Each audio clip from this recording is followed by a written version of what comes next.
सुल्तान अजीम के महल में उत्सव का माहौल था। आज उनकी बेटी शहजादी नूरजहां के जन्मदिन पर पूरे राज्य में जश्न मनाया जा रहा था। उसकी अद्वितीय सुंदरता और अपराजेय ताकत के चर्चे दूर दूर तक थे। महल के गलियारों में उसकी चाल किसी शेरनी की तरह थी, आत्मविश्वास से भरी मगर घमंड में डूबी। राज्य के सबसे वीर योद्धा भी उसकी तलवारबाजी के आगे टिक नहीं पाते थे। राजकुमार और अमीरजादे उसकी एक झलक पाने के लिए तरसते थे, मगर वह किसी को भी अपनी बराबरी का नहीं मानती थी। एक दिन जब वह शीशे में अपना अक्स निहार रही थी, तभी उसकी दासी समीरा ने धीरे से कहा, मालिका, सुंदरता और ताकत परम सत्य नहीं है, समय सबसे बड़ा विजेता होता है। शहजादी ठहाका मारकर हंसी, मूर्ख, समय भी मेरा कुछ नहीं बिगाड़ सकता। मैं इस दुनिया की सबसे ताकतवर और सबसे खूबसूरत औरत हूं। लेकिन वह नहीं जानती थी कि उसके शब्द उसकी नियति लिख रहे थे। उसी शाम जब जश्न खत्म हो गया, एक बूढ़ी भिखारिन महल के दरवाजे पर आई। उसके चेहरे पर झुर्रियां थीं, आंखों में गहरी रहस्यमयी चमक थी। शहजादी नूरजहां, सुना है तुम्हारी सुंदरता और ताकत बेमिसाल है, क्या यह सच है? शहजादी मुस्कुराई, सच, यह सच से भी परे है, मैं अजेय हूं। भिखारिन ने सिर हिलाया और बोली, अगर तुम खुद को इतना ही श्रेष्ठ समझती हो तो मुझे अपनी ताकत दिखाओ, मुझे अपनी हथेलियों से रोशन कर दो। शहजादी ठहाका मारकर हंसी, बूढ़ी औरत, ये कोई खेल नहीं, जाओ यहां से। बूढ़ी औरत मुस्कुराई और धीरे से बोली, याद रखना, जब तुम्हारा घमंड अपनी चरम सीमा पर होगा तब यह शाप जागेगा, तुम्हारी ताकत ही तुम्हें खा जाएगी। इतना कहकर वह हवा में विलीन हो गई। शहजादी अजीब सी बेचैनी महसूस करने लगी, मगर उसने इस बात को ज्यादा तवज्जो नहीं दी। कुछ दिन बाद राजमहल में एक अनोखा दर्पण आया।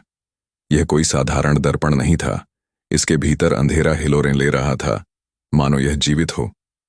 शहजादी जैसे ही उसमें झांकी, उसका अक्स बोल उठा, तुम इस दुनिया की सबसे खूबसूरत और सबसे ताकतवर महिला हो, कोई तुम्हारा मुकाबला नहीं कर सकता।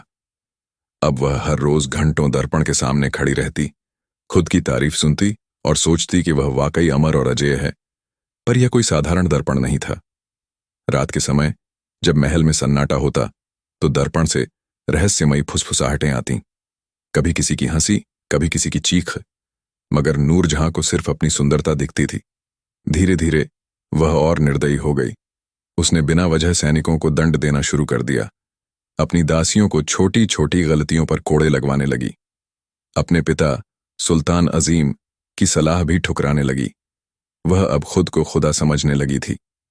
एक दिन दर्पण ने फुसफुसाकर कहा, क्या तुम सच में सबसे ताकतवर हो? अगर हां, तो उस जंगल में जाओ जहां कोई लौटकर नहीं आता। शहजादी को चुनौती पसंद थी। उसने सबसे तेज घोड़ा तैयार करवाया और रहस्यमयी जंगल की ओर चल पड़ी। जैसे ही शहजादी जंगल में पहुंची, घना कोहरा छाने लगा। हवा में अजीब सी फुसफुसाहटें थीं। अचानक काला घोड़ा उसके सामने आकर रुका। उसकी लाल जलती हुई आंखें शहजादी को घूर रही थीं। कौन हो तुम? शहजादी ने तलवार निकाल ली।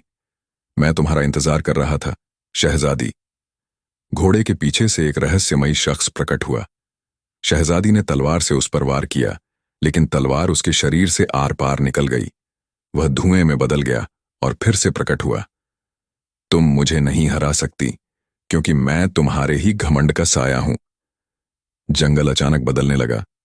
पेड़ विकृत चेहरों में बदल गए, जमीन लाशों से ढक गई और हवा में हजारों चीखें गूंज उठीं। अचानक उसके दर्पण की आवाज फिर से आई, शहजादी, अब तुम्हारी सबसे बड़ी परीक्षा है। क्या तुम खुद से भी जीत सकती हो? उसके सामने वही भिखारिन प्रकट हुई, मगर अब वह भयानक राक्षसी बन चुकी थी। अब तुम्हारा घमंड तुम्हें खा जाएगा।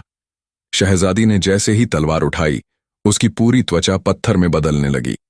नहीं, मैं हार नहीं सकती। लेकिन यह अंत था। वह पूरी तरह पत्थर में बदल गई। उसके शरीर से एक भयावह धुआं उठा और जंगल के भीतर समा गया। क्या यह अंत था? कुछ वर्षों बाद एक नया राजा जंगल से गुजरा। जंगल अब शांत लग रहा था। अचानक उसने एक पत्थर की मूर्ति देखी, एक सुंदर मगर भयभीत महिला की। यह कौन हो सकती है? उसने अपने सेनापति से पूछा। सेनापति ने मूर्ति की आंखों की ओर देखा। उनमें अब भी घमंड और डर झलक रहा था। राजन, यह वही शहजादी है जिसने अपनी सुंदरता और ताकत के घमंड में अभिशाप को न्योता दिया था। यह अब एक चेतावनी बन चुकी है। कभी भी खुद को अजेय मत समझो, वरना तुम्हारी ही शक्ति तुम्हें नष्ट कर देगी। राजा ने सिर झुका लिया और जंगल से लौट आया। सीख, अहंकार सबसे बड़ा अभिशाप है। अगर हम खुद को सबसे श्रेष्ठ मान लेंगे तो एक दिन वही घमंड हमें तबाह कर देगा।